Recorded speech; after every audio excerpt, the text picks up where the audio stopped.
Le dalet.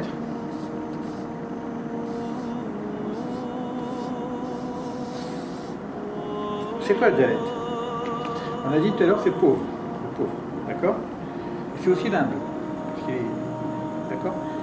Mais quand je dis dalet en hébreu, vous connaissez un peu l'hébreu? Dalet, c'est une porte. Non, une porte. Finalement, dans ce chemin, je vais arriver à un changement. Et qui dit changement, c'est passer d'un lieu à un autre lieu. Et quand ce qu'il y a d'un lieu à l'autre, c'est des portes. Donc aujourd'hui, le dalet, ça va être un truc de passage. Et pour passer la porte, d'abord, comme je suis Gimel, je passe la porte si je suis Gimel dans le sens de générosité, Gomel, celui qui donne, d'accord? Et arrivé au dalet, il faut que je me contente de ma part. Misé au Hachir, qui est-ce qui est riche? À sa mère, le Chelko, celui qui est content de sa part. D'accord? Là, je suis déjà donc le pauvre, mais c'est en même temps une porte. Et vous allez voir que cette porte, puisqu'on est parti en chemin pour entendre le souffle divin, et cette porte, si j'arrive à la passer, elle va mener vers le souffle divin, la lettre divine en question. Donc on n'a pas encore le Yud, mais on va avoir une première approximation du He qui est la Shekhinah, la présence divine. Donc quand je vais dans le désert, on a vu avec le Aleph, c'est pour écouter ce silence. Et ce silence est un murmure qui serait par le mais il faut passer la porte. Alors comment on passe la porte? On a vu qu'il fallait nettoyer la maison, on a vu qu'il fallait quitter la maison, il fallait se mettre en mouvement, il fallait se mettre en mouvement avec cette capacité de générosité. Quand vous regardez Dalet, c'est la valeur 4. Vous avez remarqué que le 4, on le trouve un peu de partout. Hein? Oui. Il y a 4 fleuves, il y a 4 niveaux d'interprétation de la Torah, il y a 4 enfants, il y a 4 niveaux de l'âme. Bon, le 5e, c'est Akadosh Baruch Hu, hein? Il y a 4 vers, il y a 4 galouillottes, 4 exils. D'accord? Le 4, c'est sans arrêt quelque chose, c'est-à-dire c'est un cycle de génération en génération, on est devant une porte. À chaque fois que vous voulez changer, grandir, passer à autre chose, vous êtes devant une porte. Je passe ou je passe pas. On est dans cette problématique-là. Donc le travail que j'ai à faire, moi, c'est le travail du changement. Là, j'ai osé quitter ma zone de confort. Maintenant, il faut que j'aille plus loin. C'est-à-dire que j'accepte une forme de mutation d'identité, de changement. Alors, ce qui est intéressant, c'est que comment se fait le changement? Mais il y a des règles. Il y a des règles. Les règles, c'est date. La loi. C'est-à-dire, je vais rentrer je vais apprendre des règles de limite. Je ne peux pas aller n'importe où. Je ne peux pas faire n'importe quoi. Mais pour avoir cette loi, il ne faut pas qu'elle soit simplement une loi qui m'étouffe. C'est marqué Naase Venishma. Alors, ça va se faire avec le Lamed. Le Lamed, c'est le mouvement encore, si je sais le droit, mais c'est au niveau de l'étude.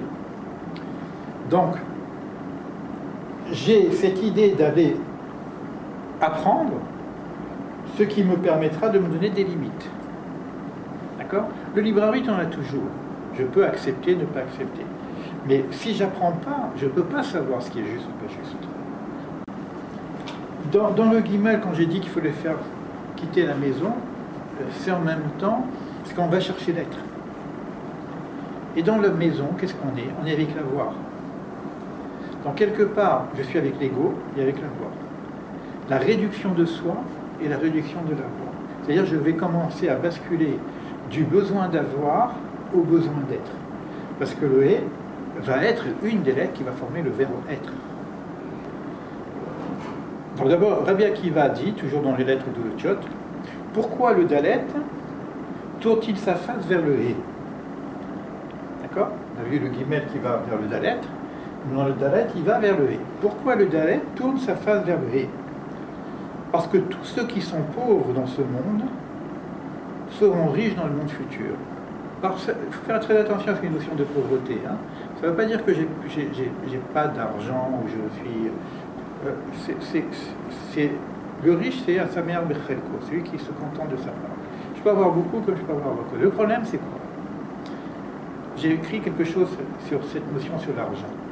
Le problème, c'est pas la propriété d'avoir ou de ne pas avoir de l'argent. Le problème, c'est l'attachement qu'on a aux objets et l'attachement qu'on a à l'argent. Si je suis collé à mon avoir, à ce moment-là, je suis prisonnier de mon avoir. D'accord?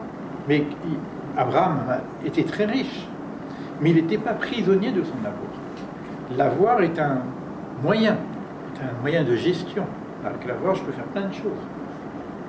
Si on a de l'argent, on peut construire des choses, on peut aider des gens, etc. Pour donner ici, on avait vu ici que pour donner, il faut recevoir. Le besoin de recevoir est nécessaire pour pouvoir réaliser le besoin de donner, ce qu'on a vu hier. C'est-à-dire, je vais maintenant vers une nouvelle porte, une porte qui m'ouvre vers le spirituel. Dalet est toujours une forme d'initiation. Ce qui est intéressant, c'est que le 4, c'est Pythagore qui a sorti ça, on le retrouve aussi dans la Torah. 1 plus 2 plus 3 plus 4 égale 10. Donc déjà, le 4, il a en lui cette notion d'aller vers le 10. Parce que tout ça, même quand je vais vers le hé, qui est 5, je sais qu'il y a 2 hé. Donc le hé va me permettre, on verra avec le vav après, va me permettre de me relier à l'autre hé, et 5 plus 5, ça fait 10. On est toujours dans le byte au départ pour retrouver le yud. Vous voyez que chaque lettre, c'est toujours un mouvement pour retrouver la symbolique du aleph qu'on va expliciter par le yud. Alors c'est intéressant aussi, c'est que Dalet, la porte, elle s'ouvre par le Med, l'étude, Tav de la Torah. Vous voyez, j'ai pas d'autre. Aujourd'hui, on a une tradition qui nous permet d'ouvrir la porte. C'est pour ça qu'il y a la révélation. Le et, je peux pas la. Voilà, évidemment, il y a des spiritualités qui existent en dehors de la Torah, mais on n'est pas dans la même spiritualité au niveau du souffle divin. Là, on recherche quelque chose qui est de l'ordre de la transcendance du Aleph, quelque chose qui est inaccessible, qui est fêlé, qui est magnifique, merveilleux, tout ce qu'on avait dit hier déjà. Donc, je suis obligé d'avoir une tradition. Les vinifier avec ces traditions, qui sont les lettres. Vous voyez, là, je partage avec vous ce qu'on avait avant même la Torah. Mais on sait qu'après, pour nous, au niveau du peuple, il y aura une révélation, parce que sur le chemin du désert, lorsqu'on repassera le chemin en quittant l'Égypte, on va recevoir la Torah toujours au désert. Donc le mouvement, on va le refaire au niveau du peuple, d'accord, pour aller retrouver ce hé. C'est quoi un juif? Comment on dit un juif? Yehudi. Et ça vient d'où, Yehudi? Ça vient dans les tribus, de la tribu de Juda. Alors, Juda, c'est Yehuda. D'accord? Yehuda. Alors, c'est qui ce Juda? C'est qui le juif? C'est quoi cette porte? Elle va nous amener où? Quand je dis que toute ta recherche, elle est de retrouver un Kadosh Baruch Hu. D'accord? Le Dalet, il est là. D'accord? Yehuda, il y a le Dalet dedans. Et qu'est-ce qui reste? Yud, Ke, Vav, Ke. À l'endroit. Le nom de Dieu. Donc Yehuda, qui est la tribu de Yehuda, qui va créer donc, ce qu'on appelle le juif, c'est la porte qui donne accès au Shem Hashem, au secret, à ce nom qu'on avait vu hier avec le Aleph, qui vaut 26, etc. Donc voilà la porte. D'où la nécessité de passer par la Torah pour trouver le Shem Hashem. Le Shem, donc le nom ineffable. Le Dalet, vous le retrouvez par exemple dans les téphilines. Derrière, vous savez qu'il y a un petit Dalet quand vous mettez les téphilines. Tu connais, hein? D'accord? Et on nous dit par exemple que, c'est un midrash, hein, que Dieu porte les téphilines.